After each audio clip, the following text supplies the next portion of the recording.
Nueva York. 24 de mayo de 1883.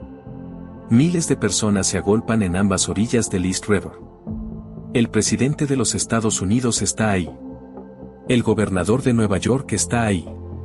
Los periódicos más importantes del mundo tienen corresponsales en primera fila. Durante 14 años, este proyecto había consumido fortunas. Había cobrado vidas. Había arruinado familias enteras. Los ingenieros más respetados del país lo habían llamado imposible. Los políticos lo habían llamado una locura. La prensa lo había llamado el mayor desperdicio de dinero público en la historia de América. Y ese día, el puente estaba terminado. El primero en cruzarlo no fue un general. No fue un político. No fue ninguno de los ingenieros que habían firmado los planos oficiales. Fue una mujer. Emily Warren Roebling avanzó por ese puente llevando un gallo en brazos, símbolo de victoria. Detrás de ella, en un edificio a pocas cuadras de distancia, su marido la observaba desde una silla de ruedas. Paralítico desde hacía 11 años. Había dirigido la construcción entera sin poder moverse de esa habitación. Pero esto no es la historia de Washington Roebling. Ni siquiera es la historia de John Roebling, el hombre que lo diseñó y que murió antes de que pusieran el primer ladrillo. Esta es la historia de cómo se construye algo imposible cuando el mundo entero te dice que pares.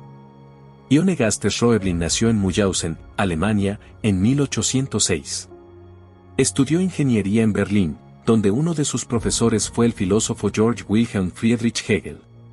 Emigró a Estados Unidos en 1831 con 25 años y una sola obsesión, los puentes colgantes. En aquella época, los puentes colgantes tenían fama de ser peligrosos. Las cadenas de hierro que los sostenían se rompían. Los vientos los hacían oscilar hasta que colapsaban. Los ingenieros habían prácticamente abandonado la idea. Roebling no. Tenía una teoría. El problema no era la idea del puente colgante. El problema era el material. Las cadenas de hierro eran rígidas y frágiles. Lo que necesitabas eran cables de acero trenzado, flexibles, capaces de absorber el movimiento, distribuyendo la tensión en miles de fibras en lugar de concentrarla en puntos de ruptura. Nadie lo había hecho a gran escala. Roebling lo haría. En 1845 construyó su primer puente colgante sobre el río Allegheny en Pittsburgh. Funcionó. En 1855 construyó el puente sobre las cataratas del Niágara, el primero en cruzar directamente sobre las cataratas, soportando el peso de los trenes y el movimiento constante del viento y el hielo. Funcionó también. En 1866 terminó el puente de Cincinnati, cruzando el río Ohio con un vano principal de 322 metros, el puente colgante más largo del mundo hasta ese momento. Cada puente era más grande que el anterior. Cada uno demostraba algo que los demás ingenieros seguían sin querer creer: los cables de acero trenzado funcionaban. Y entonces vio el East River. El East River no es un río. Es un estrecho de marea que separa Manhattan de Brooklyn. Dos ciudades que en 1860 eran dos mundos completamente distintos. Manhattan era el corazón financiero de América. Brooklyn era la tercera ciudad más grande del país. Pero para llegar de una a la otra, necesitabas un ferry. Y los ferries eran el cuello de botella de toda la economía del noreste americano. En invierno, cuando el estrecho se llenaba de hielo, los ferries se detenían durante días. A veces durante semanas enteras. Los trabajadores no llegaban. Las mercancías no llegaban. El comercio se paralizaba. El alcalde de Brooklyn llevaba años presionando para construir un puente. Los ingenieros del gobierno decían que era imposible. La distancia entre las dos orillas era demasiado grande, 487 metros solo en el vano central. Nadie había construido nunca un puente de esa longitud. Roebling dijo que él sí podía. En 1867, el estado de Nueva York aprobó el proyecto. La empresa Roebling fue contratada como ingenieros principales. Ion diseñó un puente de más de 1800 metros de longitud total, con dos torres de granito de 83 metros de altura, las estructuras más altas de toda América en ese momento, y cables de acero con una resistencia superior a cualquier cosa que se hubiera calculado antes. Los críticos se rieron. El New York Times escribió que era una fantasía del señor Roebling. El ingeniero jefe del ejército norteamericano declaró públicamente que los cables no aguantarían el peso. Los periódicos de Brooklyn lo llamaron el puente de los sueños imposibles. Roebling ignoró todo. Comenzó los preparativos en la primavera de 1869. El 28 de junio de 1869, John Roebling estaba parado en el embarcadero de Fulton Street, en Brooklyn, tomando mediciones para determinar la ubicación exacta de la torre principal. Un ferry atracó de manera brusca contra el muelle. Las tablas del embarcadero aplastaron los dedos del pie derecho de Roebling. La amputación fue inmediata. El tétanos llegó 3 semanas después. El 22 de julio de 1869, John Augustus Roebling murió. El proyecto más ambicioso de su vida no había comenzado todavía. No habían puesto ni el primer ladrillo de las torres. Primer golpe. Su hijo Washington Roebling tenía 32 años. Había trabajado con su padre en los puentes de Cincinnati y Niágara.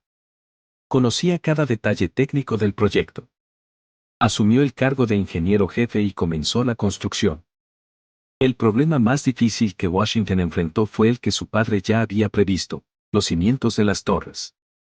El East River tiene hasta 9 metros de profundidad, con un lecho de roca cubierto por sedimentos blandos. Para construir las torres, necesitaba llegar hasta la roca firme.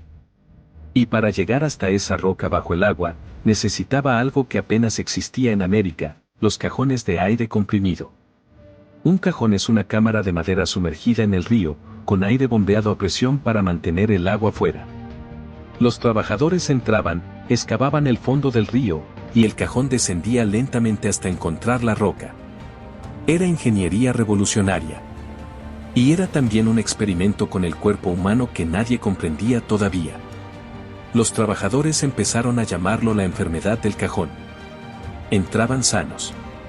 Salían doblados de dolor, con las articulaciones bloqueadas, algunos con parálisis temporales, algunos con parálisis permanentes. Los médicos no entendían qué lo causaba. Hoy sabemos que es la enfermedad de descompresión. El nitrógeno que se disuelve en la sangre bajo presión forma burbujas al salir demasiado rápido. En 1872 eso era ciencia ficción. En el invierno de 1872, Washington Roebling bajó al cajón para resolver un problema urgente de la construcción. Cuando salió, ya no podía caminar. Segundo golpe. 32 años.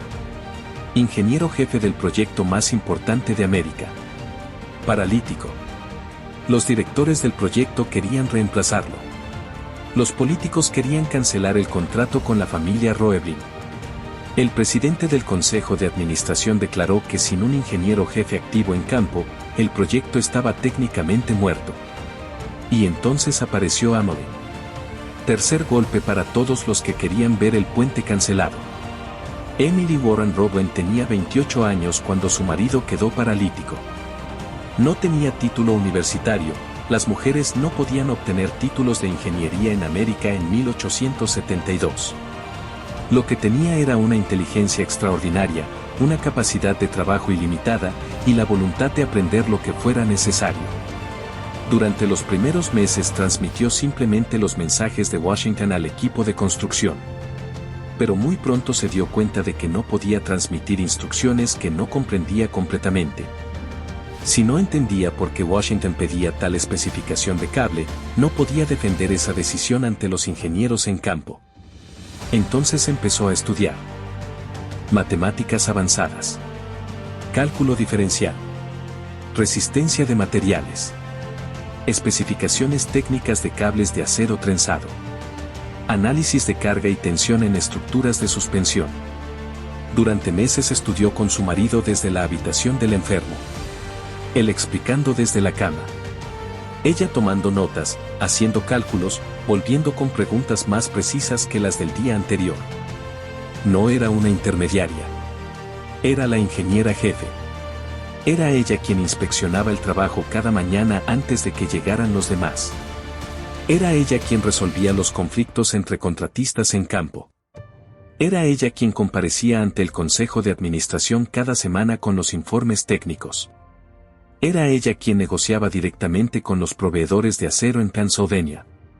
Y había problemas técnicos reales que resolver. En 1878, la empresa que suministraba los alambres de acero para los cables principales fue descubierta falsificando certificados de calidad. 300 bobinas de alambre defectuoso ya estaban tejidas dentro de los cables principales del puente. El escándalo fue mayúsculo. Los periódicos pidieron detener la construcción.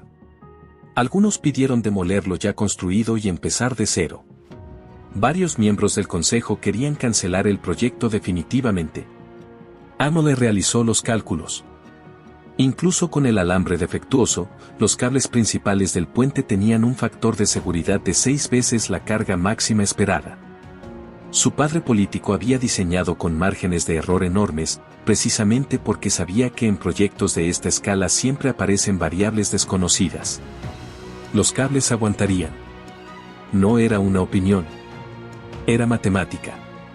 El proyecto continuó. En 1882, con el puente prácticamente terminado, el Consejo de Administración convocó una reunión de emergencia. Algunos miembros querían reemplazar a Washington Roebling de manera formal. Argumentaban que un hombre que no podía moverse no podía seguir siendo el responsable legal de una obra de esta magnitud. Querían contratar a otro ingeniero para los últimos meses. Emily compareció ante el consejo. No habló de su marido. Habló del puente. Describió con precisión técnica absoluta cada sección de la estructura, cada decisión de ingeniería tomada en los últimos 10 años, cada cálculo que respaldaba cada decisión. Cuando terminó, el Consejo de Administración votó para mantener a Washington Roebling como ingeniero jefe hasta la finalización de la obra. El 24 de mayo de 1883, el puente de Brooklyn abrió al público. El presidente Chester Arthur cruzó el puente a pie. El gobernador de Nueva York pronunció un discurso que duró 40 minutos.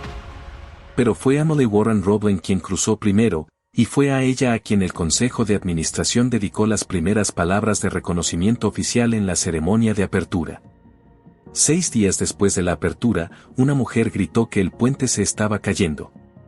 El pánico mató a 12 personas aplastadas por la multitud en los accesos. El empresario de circo P.T. Barnum ofreció una solución pública. El 17 de mayo de 1884, llevó a 21 elefantes, incluido su elefante estrella Jumbo, a cruzar el puente en formación. Si aguantaba 21 elefantes marchando al mismo paso, aguantaba cualquier cosa. El puente aguantó. Ha aguantado 140 años. Washington Roebling vivió hasta los 89 años. Murió en 1926, 43 años después de la apertura del puente. Emily murió en 1903, a los 59 años.